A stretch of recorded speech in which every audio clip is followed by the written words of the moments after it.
സുരേഷ് ഗോപിയുടെ വിജയത്തിന്റെ നിറക്കൂട്ടുകൾ എന്തെല്ലാമാണ്, ചേരുവകൾ എന്തെല്ലാമാണ്, എന്താണ് അതിന്റെ മാജിക് ഫോർമുല? അതിലൊന്ന് സുരേഷ് ഗോപിയുടെ വ്യക്തിപ്രഭാവം തന്നെയാണ്. ബി ജെ പിക്കാർ അസ്വസ്ഥരാകരുത്. ബി ജെ പിയുടെ ജൈവികമായ വളർച്ച അംഗീകരിച്ചുകൊണ്ട് തന്നെ പറയട്ടെ, സുരേഷ് ഗോപിക്ക് പകരം വെക്കാൻ മറ്റാരുമില്ല. തൃശൂർ സ്വാഭാവികമായും ബി ജെ പിക്ക് മേൽക്കൈയുള്ള ഒരു മണ്ഡലമല്ല. അവിടുത്തെ ഒരു സാമുദായിക സമവാക്യങ്ങളും അവിടുത്തെ രീതികളും ഒന്നും തന്നെ തിരുവനന്തപുരത്തേതുപോലെ ബി ജെ പിക്ക് കുറച്ചുകൂടി എളുപ്പത്തിൽ കടന്നു കയറാവുന്ന മേഖലകളല്ല. അവിടെ 22% വരുന്ന ക്രൈസ്തവ ന്യൂനപക്ഷം, ഏതാണ്ട് 10% വരുന്ന ഇസ്ലാമിക ന്യൂനപക്ഷം, ഇവരുടെയൊക്കെ വോട്ടുകൾ സ്വാംശീകരിക്കാൻ കൂടി കഴിഞ്ഞെങ്കിലേ, മുഴുവനല്ല എങ്കിലും ഒരു ഭാഗികമായിട്ടെങ്കിലും കൂടെ നിർത്താൻ കഴിഞ്ഞെങ്കിൽ മാത്രമേ തൃശ്ശൂരെ സ്ഥാനാർത്ഥിക്ക് വിജയിക്കാനാവൂ. അതുകൊണ്ട് ഭാരതീയ ജനതാ പാർട്ടിയുടെ ഒരു സ്ഥാനാർത്ഥിക്ക് പാട്ടും പാടി ജയിക്കാവുന്ന ഒരു മണ്ഡലമല്ല. പക്ഷേ തൃശൂർ താൻ ലോക്സഭയിൽ പരാജയപ്പെട്ടു, നിയമസഭയിൽ പരാജയപ്പെട്ടു. തൃശൂർ ഉപേക്ഷിച്ച് പോകാതെ, പലരും ചെയ്യുന്നത് അങ്ങനെയാണ്, ഒരു മണ്ഡലത്തിൽ പരാജയപ്പെട്ടാൽ അത് ഉപേക്ഷിച്ച് അങ്ങ് പോവുകയാണ്. അങ്ങനെ രാഹുൽ ഗാന്ധി അമേധി ഉപേക്ഷിച്ച് പോയതുപോലെ ഉപേക്ഷിച്ച് പോകാതെ അവിടെ തന്നെ ക്യാമ്പ് ചെയ്തുകൊണ്ട് നല്ല പ്രവർത്തനം, സാമൂഹ്യ രംഗത്ത് നിറസാന്നിധ്യമായിരുന്നു. ഒരു നല്ല മനുഷ്യസ്നേഹി എന്ന ഒരു പേര് കൂടി എടുത്തു. വളരെ അൺകൺവെൻഷനലാണ് സുരേഷ് ഗോപിയുടെ മെത്തേഡ്സ്, അല്ലെ? ഒരു സിനിമാ താരത്തിന് ചേർന്ന ഒരു ഭാവ വിന്യാസങ്ങളാണ്. അതേസമയം ജനങ്ങളെ ചേർത്ത് പിടിക്കുന്ന ഒരു ഹൃദയത്തിന്റെ ഭാഷ സംസാരിക്കാൻ അറിയാവുന്ന സുരേഷ് ഗോപി, ഹൃദയത്തിന്റെ അംഗീകാരം തൃശ്ശൂരെ ആളുകൾ കൊടുത്തിരിക്കുന്നു. അത് പാർട്ടി കൊണ്ടല്ല, പാർട്ടി വോട്ടായിരുന്നില്ല താമരചിഹ്നത്തിന് സുരേഷ് ഗോപിക്ക് വീണത്. പ്രാഥമികമായി സുരേഷ് ഗോപിയോടുള്ള ഗുഡ്വില് തന്നെയാണ്. രണ്ടാമത്തെ ഫാക്ടർ സ്ത്രീ ഹൃദയങ്ങളാണ്. ഇപ്പൊ സ്ത്രീകൾക്ക് രാഷ്ട്രീയമുണ്ട്, വ്യക്തമായ രാഷ്ട്രീയമുണ്ട്. വടകരയിലൊക്കെ ഉള്ള പോലത്തെ രാഷ്ട്രീയമല്ല. തൃശ്ശൂർ കുറച്ചുകൂടെ ലിബറൽ രാഷ്ട്രീയമാണ്. വ്യക്തമായ രാഷ്ട്രീയ ചിന്ത ഉണ്ടെങ്കിൽ പോലും സുരേഷ് ഗോപി രാഷ്ട്രീയത്തിന് അതീതമായി കാണപ്പെടുന്ന ഒരു സ്ഥാനാർത്ഥിയാണ്. അതുകൊണ്ട് ബി ജെ പിക്കാരൻ എന്ന ഒരു രീതിയിലല്ല, മറിച്ച് അവിടെയും സ്ത്രീ വോട്ടർമാർ, ആ സ്ത്രീ വോട്ടർമാരെ ഒരുമിച്ച് കൂട്ടാൻ ശ്രീ നരേന്ദ്രമോദി മഹിളാ സംഗമം വെച്ചത് തൃശ്ശൂരാണ്.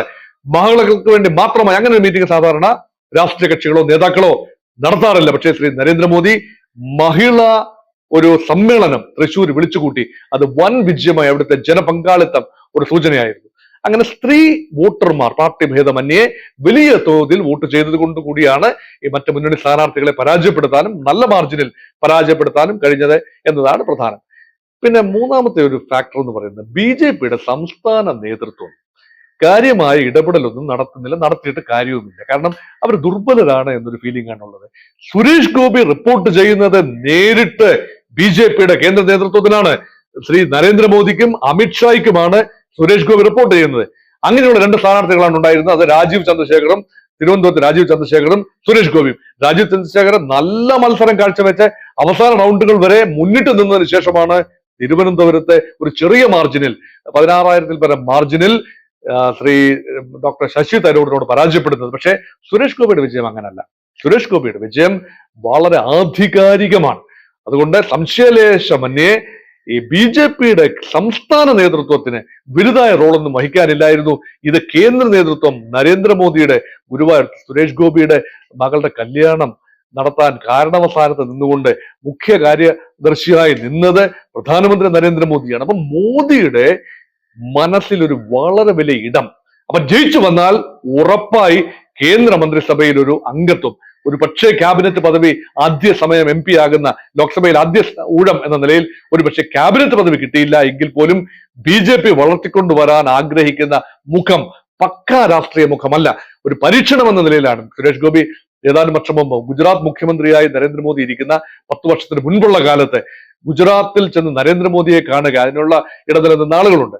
അങ്ങനെ ബി ജെ പിയുടെ ഉന്നത നേതൃത്വവുമായി, സംസ്ഥാന നേതൃത്വത്തിന് പുറമെ അവരുമായി നേരിട്ടുള്ള ഉന്നത നേതാക്കളുമായുള്ള നേരിട്ടുള്ള ബന്ധം സുരേഷ് ഗോപിക്ക് വലിയ മുതൽക്കൂട്ടാവുകയാണ്. അപ്പൊ ഇവിടെ ആരുടെയും ദയാദാക്ഷിണ്യത്തിന് നിന്നു കൊടുക്കാതെ കേന്ദ്ര മന്ത്രിസഭയിൽ സംസ്ഥാന കോട്ടായിൽ നിന്നല്ല, മറിച്ച് ദേശീയ കോട്ടായിൽ നിന്ന് തന്നെ പ്രാതിനിധ്യം കിട്ടാൻ സാധ്യതയുള്ള ഒരാളായി സുരേഷ് ഗോപി മാറിയിരിക്കുന്നു. അപ്പോൾ തൃശ്ശൂര് നെഞ്ചിലേറ്റും, നെഞ്ചിൽ നിന്നും തലയിൽ വെക്കും, തിടംപേറ്റി നടത്തും എന്ന പ്രഖ്യാപനം നമ്മൾ എങ്ങനെയാണ് സുരേഷ് ഗോപി പ്രതിപക്ഷത്തിരിക്കും എന്നും പറയാം, അല്ലെങ്കിൽ രാജ്യസഭാ എം പി ആയിരിക്കും എന്നും പറയാം. അത് മത്സരിച്ച് ജയിക്കുന്നല്ലോ, അത് നിയമസഭാ സാമാജികർ മറ്റൊരു സംസ്ഥാനത്ത് നിന്ന് കൊണ്ടുവരുന്നതല്ലേ. പക്ഷേ ഇവിടെ ജനങ്ങളുടെ നേരിട്ടുള്ള അംഗീകാരം നേടി ലോക്സഭയിൽ എത്തുന്ന സുരേഷ് ഗോപി എത്രത്തോളം തൃശൂരെ നെഞ്ചിലേറ്റുന്നതിനിടയിൽ അബദ്ധ പ്രസ്താവന വല്ലതും നടത്തി സ്വയം വില കളയുമോ?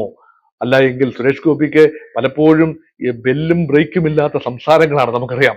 അങ്ങനെയുള്ള സംസാരങ്ങൾ, മാധ്യമപ്രവർത്തകരുടെ കുത്തിയുള്ള ചോദ്യങ്ങൾ, ഇതിനോടെല്ലാം എത്രത്തോളം പക്വതയോടുകൂടി സുരേഷ് ഗോപി പ്രതികരിക്കും, വിവാദങ്ങളിൽ നിന്ന് മാറി നിൽക്കാൻ എത്രത്തോളം സുരേഷ് ഗോപിക്ക് കഴിയും, ഇതെല്ലാം ആകാംക്ഷയോടെ കേരള ജനത കാത്തു നിൽക്കുന്നു. സന്തോഷത്തോടു കൂടി കേരള ജനത, എനിക്ക് തോന്നുന്നത് ആരും സുരേഷ് ഗോപി കേന്ദ്രത്തിലേക്ക് പോകുന്നതിൽ, ഒരു താമര വിരിയുന്നതിൽ വലിയ ദുഃഖമുണ്ടാവും UDF LDF സംവിധാനങ്ങൾക്ക്, അത് ശരിയാണ്. പക്ഷെ അത് താമര വിരിഞ്ഞത് ഒരു പക്കാ BJP രാഷ്ട്രീയക്കാരനൂടി അല്ലല്ലോ, BJPയിൽ എത്തപ്പെട്ട ഒരു താരപരിവേഷമുള്ള ഒരാൾക്കാണല്ലോ എന്ന ആശ്വാസത്തിൽ കൂടി ആയിരിക്കണം ഒരു പക്ഷേ UDF LDF കക്ഷികൾ. അതുകൊണ്ട് സുരേഷ് ഗോപിക്ക് എല്ലാ ഭാവുകങ്ങളും.